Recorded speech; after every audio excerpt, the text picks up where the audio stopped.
안녕하세요. 오늘 밤도 잠들지 못하고 이 영상을 보고 계신가요? 천장을 바라보며 양을 세고 스마트폰을 들여다보고 시계를 확인하면서 점점 더 조바심이 나는 그 기분, 저는 너무나 잘 압니다. 오늘 이 영상에서는 수면 전문의들이 실제로 불면증 환자들에게 권하는 과학적으로 검증된 3가지 방법을 여러분과 공유하려고 합니다. 이 방법들은 단순히 잠을 자게 만드는 게 아니라 여러분의 뇌와 몸이 자연스럽게 수면 모드로 전환되도록 돕는 근본적인 해결책입니다. 그 먼저, 왜 우리는 잠을 못 자는 걸까요? 본격적으로 방법을 알려드리기 전에 불면증의 메커니즘을 이해하는 것이 중요합니다. 많은 분들이 나는 왜 이렇게 잠을 못 자지? 라고 자책하시는데, 사실 불면증은 여러분의 의지가 약해서가 아닙니다. 우리 뇌에는 수면과 각성을 조절하는 2가지 시스템이 있습니다. 하나는 수면 항상성이라고 부르는 시스템인데, 이건 쉽게 말해서 깨어있는 시간이 길어질수록 잠에 대한 압력이 쌓이는 겁니다. 마치 스마트폰 배터리가 닳듯이 우리 뇌도 활동하면서 점점 충전이 필요한 상태가 되는 거죠. 다른 하나는 생체 리듬입니다. 이것은 우리 몸 안에 있는 24시간 주기의 시계라고 생각하시면 됩니다. 이 시계는 빛에 매우 민감하게 반응하면서 언제 깨어나고 언제 잠들어야 하는지를 조절합니다. 문제는 현대인의 생활 방식이 이 2 시스템을 완전히 망가뜨린다는 겁니다. 밤늦게까지 켜진 형광등, 스마트폰의 블루라이트, 불규칙한 수면 시간, 카페인 과다 섭취, 스트레스, 이 모든 것들이 우리 뇌를 혼란스럽게 만듭니다. 특히 불면증이 만성화되면 더 심각한 문제가 생깁니다. 침대에 누워서 잠이 안 오는 경험을 반복하다 보면 우리 뇌는 침대를 잠을 자는 곳이 아니라 깨어서 걱정하는 곳으로 인식하기 시작합니다. 이것을 족권화라고 하는데, 파블로프의 개가 종소리를 들으면 침을 흘리듯이 여러분의 뇌는 침대를 보면 각성 상태로 전환되는 거죠. 자, 이제 이러한 악순환을 끊고 다시 건강한 수면을 되찾을 수 있는 3가지 방법을 알아보겠습니다. 해시태그 첫 번째 방법, 수면 제한요법 역설적이지만 가장 강력한 방법. 첫 번째로 소개할 방법은 수면 제한요법입니다. 이름만 들으면 뭐? 잠을 못 자서 힘든데 더 제한하라고? 라고 생각하실 겁니다. 네, 맞습니다. 역설적으로 들리지만 이것이야말로 수면 전문의들이 가장 효과적이라고 인정하는 방법입니다. 수면 제한요법의 핵심 원리는 이렇습니다. 침대에서 보내는 시간을 실제로 자는 시간에 맞추는 겁니다. 예를 들어볼까요? 여러분이 밤 11시에 침대에 누워서 새벽 2시까지 뒤척이다가 겨우 잠들어서 아침 7시에 일어난다고 가정해봅시다. 침대에 있던 시간은 8시간이지만 실제로 잔 시간은 5시간입니다. 대부분의 사람들은 이런 상황에서 더 일찍 침대에 가야겠다고 생각합니다. 하지만 이것은 문제를 악화시킵니다. 침대에 누워있는 시간만 더 길어지고 뇌는 침대를 각성 장소로 더욱 강하게 연결시키게 됩니다. 수면 제한 요법은 정반대로 접근합니다. 실제로 잔 5시간에 30분 정도만 여유를 더해서 침대에 있는 시간을 5시간 30분으로 제한하는 겁니다. 아침 7시에 일어나야 한다면 침대에 누우는 시간을 새벽 1시 30분으로 정하는 거죠. 그럼 더 피곤하지 않나요? 라고 물으실 텐데, 네, 처음 며칠은 정말 힘듭니다. 하지만 이것이 바로 포인트입니다. 수면 압력을 극대화시켜서 침대에 누우면 곧바로 잠들 수 있게 만드는 겁니다. 며칠만 지나면 침대에 눕자마자 잠들게 되고 뇌는 다시 침대를 수면 장소로 인식하기 시작합니다. 실제로 이 방법을 적용한 한 환자의 사례를 들려드리겠습니다. 40대 직장인인 김씨는 5년 동안 불면증으로 고생했습니다. 매일 밤 10시에 침대에 누워서 새벽 2시까지 뒤척이다가 수면제를 먹고 겨우 잠들었습니다. 수면 전문의는 김씨에게 침대에 누우는 시간을 새벽 1시로 제한했습니다. 첫째 날, 김씨는 극도의 졸음을 참으며 새벽 1시까지 버텼습니다. 침대에 누우니 10분 만에 잠들었습니다. 둘째 날도 마찬가지였습니다. 일주일이 지나자 김씨는 침대에 누우면 5분 안에 잠드는 자신을 발견했습니다. 2주 후 의사는 침대 시간을 30분 늘려서 12시 30분으로 조정했습니다. 이렇게 점진적으로 늘려나가면서 3개월 후 김씨는 정상적인 수면 패턴을 되찾았습니다. 수면 제한 요법을 실천할 때 몇 가지 중요한 원칙이 있습니다. 첫째, 일어나는 시간은 절대로 변경하지 마세요. 주말이든 휴일이든 매일 같은 시간에 일어나야 합니다. 이것이 생체 리듬을 안정화시키는 핵심입니다. 많은 분들이 주말에 늦잠을 자서 밀린 잠을 보충하려고 하는데, 이것은 월요일 아침에 다시 불면증을 악화시킵니다. 둘째, 침대에서 15분 이상 잠들지 못하면 일어나세요. 이것은 정말 중요합니다. 침대를 각성의 장소로 만들지 않기 위해서입니다. 일어나서 어두운 곳에서 지루한 활동을 하세요. 책을 읽거나 명상을 하는 것도 좋습니다. 단, 스마트폰은 절대 안 됩니다. 다시 졸음이 오면 침대로 돌아가세요.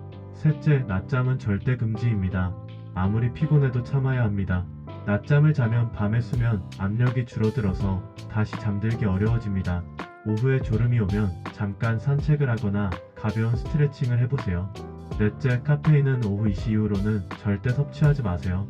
많은 분들이 모르시는데 카페인의 반감기는 약 5시간입니다. 오후 3시에 마신 커피가 밤 11시에도 여러분의 뇌를 각성시키고 있다는 뜻입니다. 다섯째, 알코올도 피하세요. 술을 마시면 쉽게 잠들 수 있다고 생각하는 분들이 많은데 이것은 착각입니다. 알코올은 수면의 질을 크게 떨어뜨립니다. 특히 깊은 수면 단계를 방해해서 자고 일어나도 개운하지 않게 만듭니다. 수면 제한 요법은 보통 2주에서 4주 정도면 효과가 나타나기 시작합니다. 인내심을 가지고 꾸준히 실천하는 것이 중요합니다. 처음 며칠은 정말 힘들 수 있지만 이것은 정상적인 과정입니다. 여러분의 뇌가 재학습하는 시간이라고 생각하시면 됩니다. 그 두 번째 방법, 인지-행동치료 마이너스 생각의 패턴을 바꾸기. 두 번째 방법은 불면증에 대한 인지-행동치료입니다. 이것은 단순히 잠을 자는 기술이 아니라 수면에 대한 여러분의 생각과 태도를 근본적으로 바꾸는 방법입니다. 많은 불면증 환자들은 수면에 대한 비현실적인 기대와 파국적인 사고를 가지고 있습니다. 예를 들어볼까요? 오늘 잠을 못 자면 내일 완전히 망할 거야. 최소 8시간은 자야 건강해. 잠을 못 자면 내 건강이 완전히 망가질 거야. 이런 생각들 말입니다. 이러한 생각들은 수면에 대한 불안을 증폭시키고 그 불안이 다시 수면을 방해하는 악순환을 만듭니다. 인지행동치료는 이런 비합리적인 생각을 인식하고 도전하며 더 현실적이고 건강한 사고방식으로 바꾸는 과정입니다. 먼저 여러분이 가지고 있는 수면에 대한 비합리적 신념들을 찾아봅시다. 종이에 적어보는 것도 좋습니다. 나는 반드시 8시간을 자야 한다. 한번 깨면 다시 잠들 수 없다. 불면증 때문에 내 인생이 망가지고 있다 같은 생각들이 있나요? 이제 이 생각들에 도전해봅시다. 정말 모든 사람이 8시간을 자야 할까요? 사실 필요한 수면 시간은 사람마다 다릅니다. 어떤 사람은 6시간만 자도 충분하고 어떤 사람은 9시간이 필요합니다. 중요한 것은 시간이 아니라 수면의 질과 낮 동안의 기능입니다.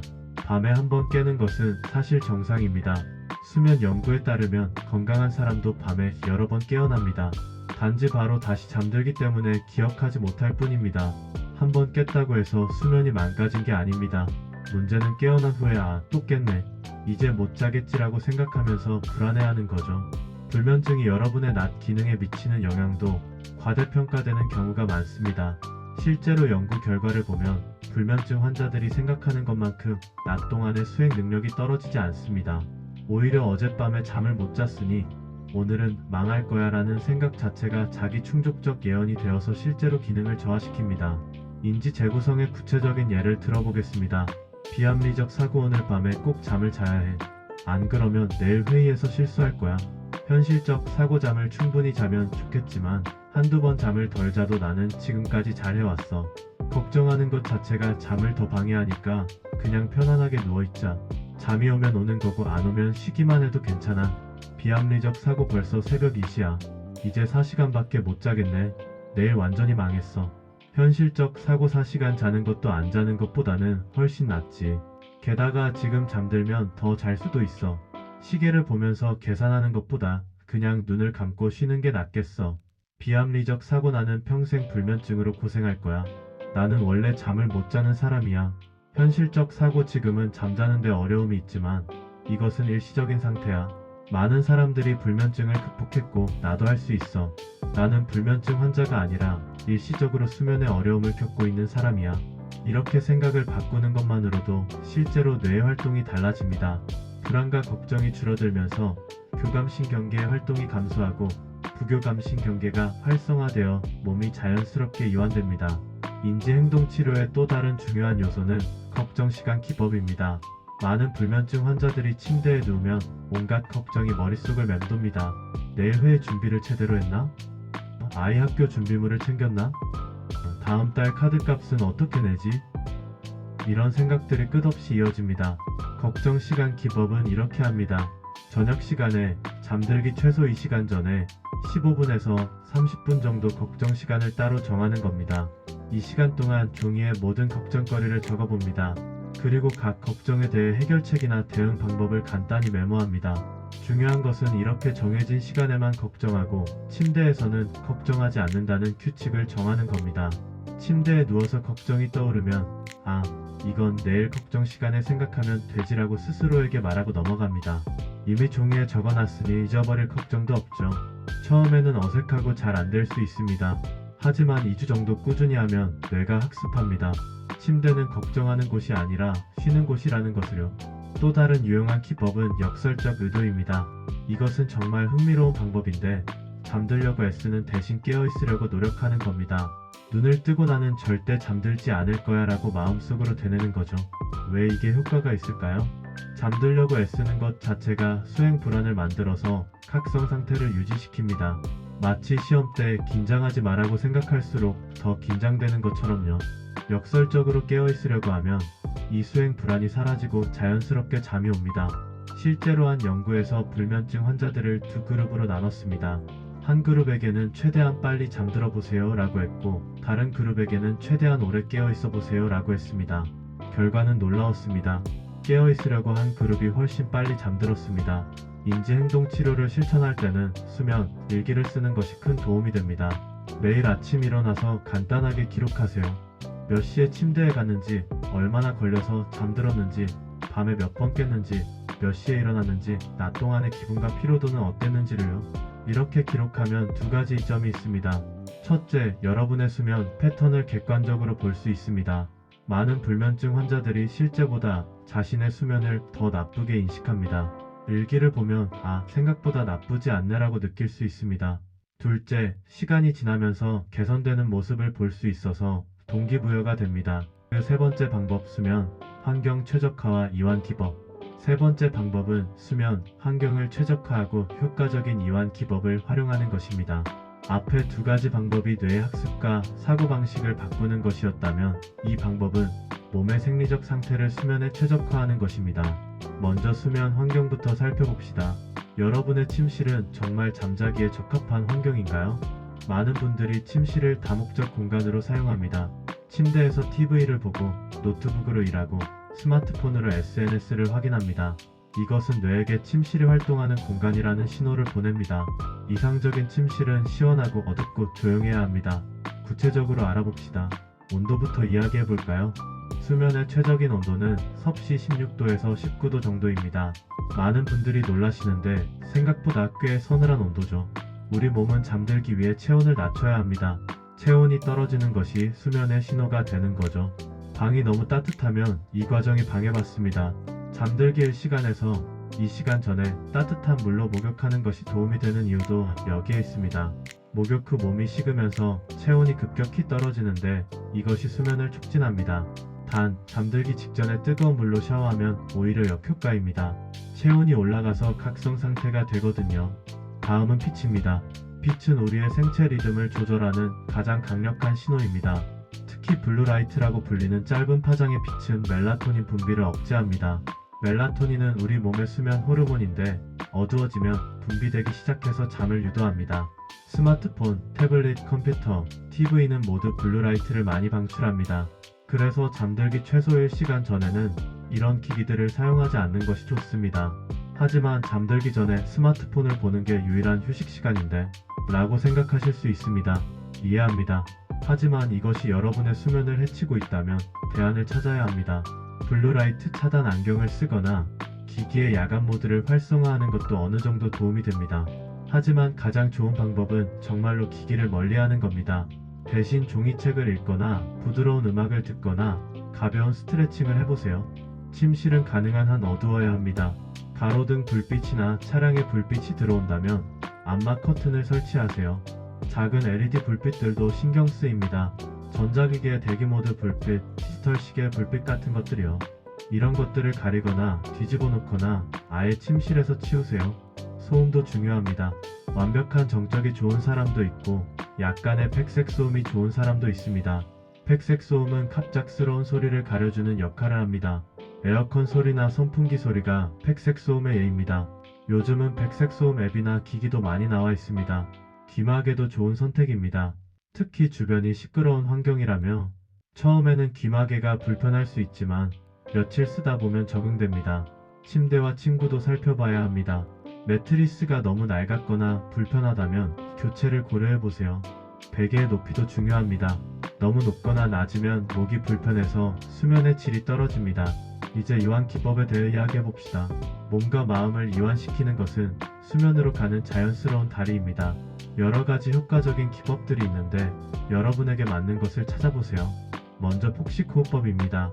이것은 가장 간단하면서도 강력한 이완 기법입니다. 침대에 편하게 누워서 한 손은 가슴에, 다른 손은 배에 올려놓으세요. 코로 천천히 숨을 들이마시면서 배가 부풀어 오르게 합니다. 가슴은 거의 움직이지 않아야 합니다. 3초 정도 숨을 참았다가 입으로 천천히 내쉽니다. 이때 배가 들어가는 것을 느껴보세요. 이렇게 깊고 느린 폭식 호흡을 하면 부교감신 경계가 활성화되면서 심박수가 느려지고 혈압이 낮아집니다. 몸이 휴식과 회복 모드로 전환되는 거죠.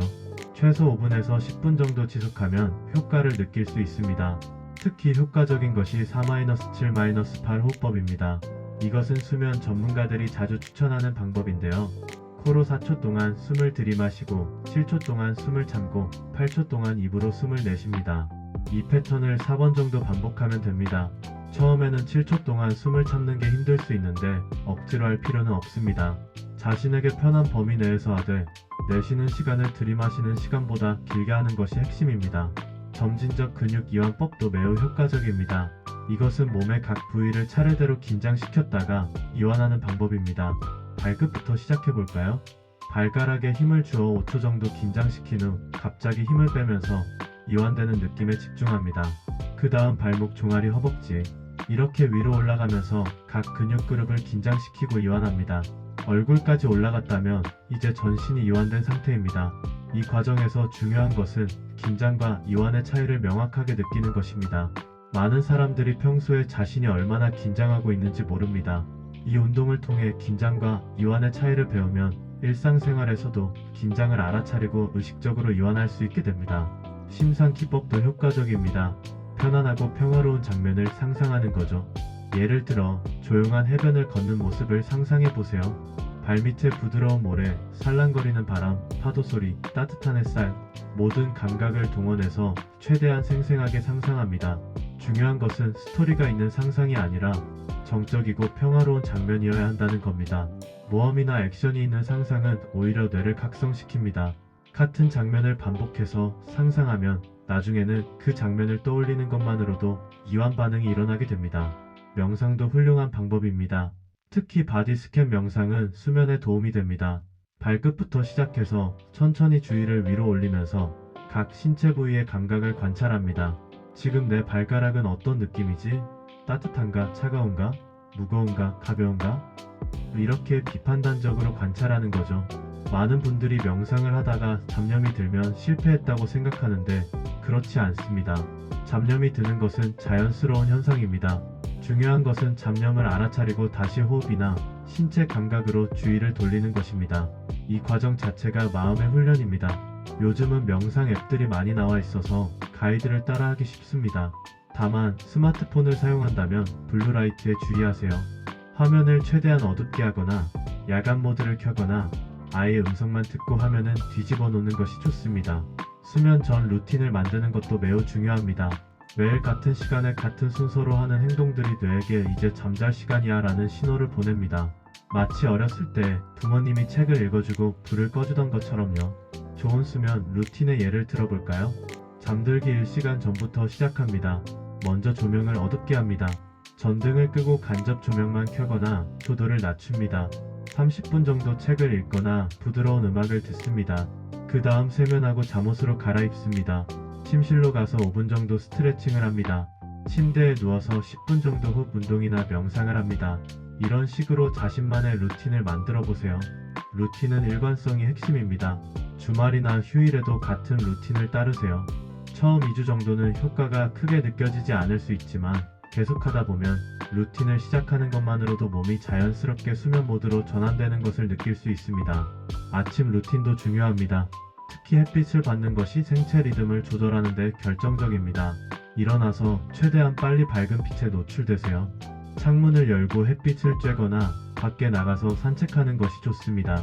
최소 15분에서 30분 정도 햇빛을 받으면 뇌의 식욕차 상액이라는 부위가 지금은 낮이다라는 신호를 받습니다. 이것이 그날 밤의 멜라토닌 분비 시간을 결정합니다. 흐린 날이나 겨울철에는 햇빛이 부족할 수 있습니다. 이럴 때는 광치료기를 사용하는 것도 고려해 볼 만합니다. 아침에 30분 정도 1만 럭스의 밝은 빛에 노출되면 생체 리듬을 조절하는 데 도움이 됩니다. 운동도 수면에 큰 영향을 미칩니다. 규칙적인 운동은 수면의 질을 향상시키는 것으로 잘 알려져 있습니다.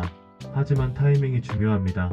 잠들기 직전에 격렬한 운동을 하면 오히려 각성되어 잠들기 어려워집니다. 운동은 늦어도 잠들기 3시간 전에는 끝내는 것이 좋습니다. 아침이나 오후 시간의 운동이 가장 이상적입니다. 특히 야외에서 하는 운동은 햇빛 노출의 효과까지 더해져서 더욱 좋습니다. 격렬한 운동이 아니어도 괜찮습니다. 30분 정도의 빠른 걸음 걷기만으로도 효과가 있습니다. 식습관도 수면에 영향을 줍니다. 잠들기 2-3시간 전에는 무거운 식사를 피하세요. 소화 과정이 수면을 방해할 수 있습니다. 하지만 배가 고파서도 잠들기 어려우니 가벼운 간식은 괜찮습니다. 바나나나 우유 같은 음식은 수면을 돕는 트립토판이 들어있어서 좋습니다. 수분 섭취도 조절이 필요합니다. 저녁에 물을 너무 많이 마시면 밤에 화장실에 가기 위해 깨게 됩니다. 하지만 너무 제한하면 갈증 때문에 잠들기 어려울 수 있으니 적절한 균형을 찾아야 합니다. 니코틴과 알코올은 피해야 한다고 이미 말씀드렸는데 다시 한번 강조하고 싶습니다. 니코틴은 각성제이고 알코올은 수면 구조를 망가뜨립니다. 단기적으로는 잠들기 쉬워 보이지만 장기적으로는 수면의 질을 크게 떨어뜨립니다. 이완 보조 도구들도 활용할 수 있습니다. 라벤더 같은 아로마 테라피는 많은 사람들에게 이완 효과가 있습니다.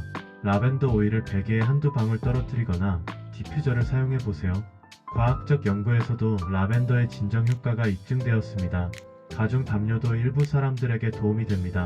약간의 무게감이 심부 압박 자극을 주어서 이완을 돕는다고 합니다. 하지만 모든 사람에게 맞는 것은 아니니 불편하다면 억지로 사용할 필요는 없습니다. 백색 소음 기계나 자연 소리 앱도 유용할 수 있습니다. 빗소리, 파도소리, 새소리 같은 자연의 소리는 많은 사람들에게 편안함을 줍니다.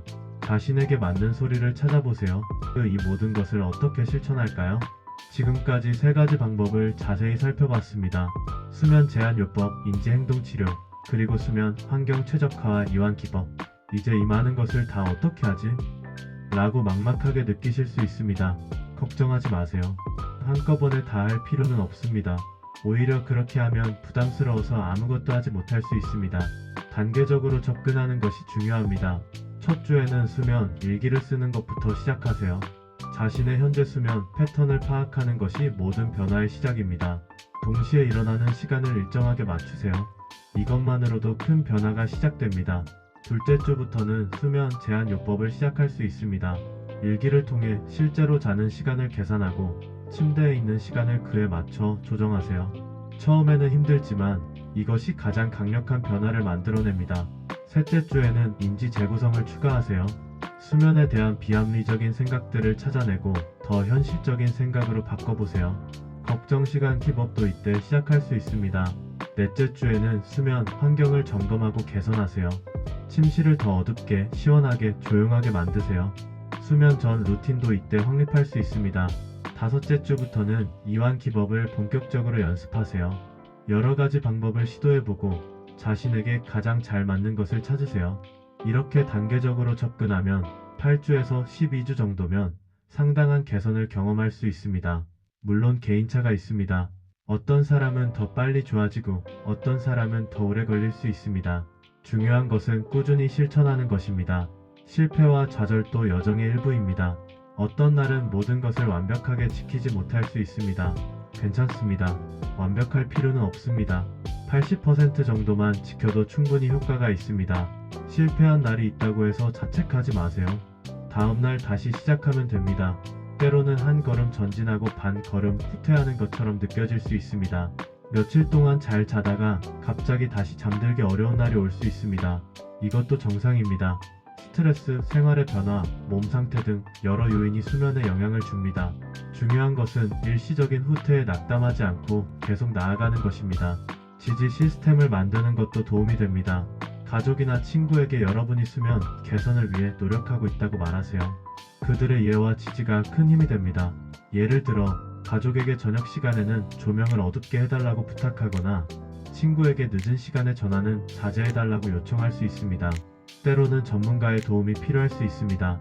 이 방법들을 몇 달 동안 성실히 시도했는데도 개선이 없다면 수면 클리닉을 방문하는 것을 고려해보세요. 수면 무호흡증, 하지불안증후군, 주기적 사지 운동 장애 같은 다른 수면 장애가 있을 수 있습니다. 이런 경우는 전문적인 진단과 치료가 필요합니다. 수면제에 대해서도 짧게 말씀드리고 싶습니다. 많은 분들이 수면제를 복용하고 계실 텐데요.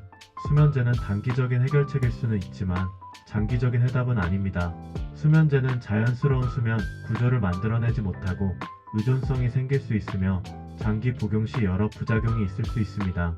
만약 현재 수면제를 복용하고 있다면 의사와 상의 없이 갑자기 끊지 마세요. 금단 증상이 있을 수 있습니다. 대신 이 방법들을 실천하면서 점진적으로 수면제를 줄여나가는 계획을 의사와 함께 세우세요. 많은 연구에서 인지행동치료가 수면제보다 장기적으로 더 효과적이라는 것이 입증되었습니다. 해시태그 마치며 희망을 잃지 마세요. 불면증으로 고생하는 것은 정말 힘든 일입니다. 밤마다 천장을 바라보며 잠들지 못하는 고통, 피곤한 상태로 하루를 버텨야 하는 괴로움, 나만 이렇게 잠을 못 자는 걸까라는 외로움, 이 모든 것을 저는 이해합니다. 하지만 희망을 잃지 마세요. 불면증은 극복할 수 있습니다. 수많은 사람들이 이 방법들을 통해 건강한 수면을 되찾았습니다. 여러분도 할 수 있습니다. 오늘 소개한 3가지 방법을 기억하세요. 수면 제한 요법으로 침대와 수면의 연결을 재학습하고 인지행동치료로 수면에 대한 생각을 바꾸고 수면 환경 최적화와 이완 기법으로 몸을 수면에 최적화하세요. 이것은 마법이 아닙니다. 하룻밤 만에 모든 것이 바뀌지는 않습니다. 하지만 꾸준히 실천하면 분명히 변화가 옵니다. 처음에는 작은 개선일 수 있습니다. 잠드는 데 1시간이 걸리던 것이 45분으로 줄어들거나 밤에 5번 깨던 것이 3번으로 줄어들거나 낮 동안 조금 덜 피곤하다고 느끼거나 이런 작은 변화들이 쌓여서 결국 큰 변화를 만들어냅니다. 여정 중에 힘들 때는 이 영상을 다시 보세요. 여러분은 혼자가 아닙니다. 전 세계 수백만 명의 사람들이 같은 어려움을 겪고 있고 많은 사람들이 이를 극복했습니다. 여러분의 몸은 잠들 수 있습니다. 여러분의 뇌는 수면하도록 설계되어 있습니다. 단지 지금은 그 자연스러운 과정이 방해받고 있을 뿐입니다. 이 방법들은 그 방해물을 제거하고 몸과 뇌가 본래의 기능을 되찾도록 돕는 것입니다. 오늘 밤부터 시작하세요. 완벽하게 하려고 하지 마세요. 한 가지씩 하나씩 실천해 나가세요. 수면 일기를 쓰는 것부터 시작해도 좋습니다.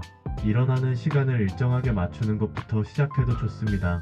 중요한 것은 시작하는 것입니다. 그리고 자신에게 인내심을 가지세요. 여러분의 불면증은 하루아침에 생긴 것이 아닙니다. 수개월, 어쩌면 수년에 걸쳐 형성된 패턴입니다. 이것을 바꾸는데도 시간이 걸립니다. 급하게 생각하지 마세요. 천천히 꾸준히 나아가세요. 머지않아 여러분은 침대에 편안하게 누워서 자연스럽게 잠에 빠져들고 아침에 상쾌하게 일어나는 자신을 발견하게 될 것입니다. 그날이 올 때까지 포기하지 마세요. 좋은 밤 되시고 편안한 잠 이루시길 바랍니다. 여러분은 할 수 있습니다. 화이팅!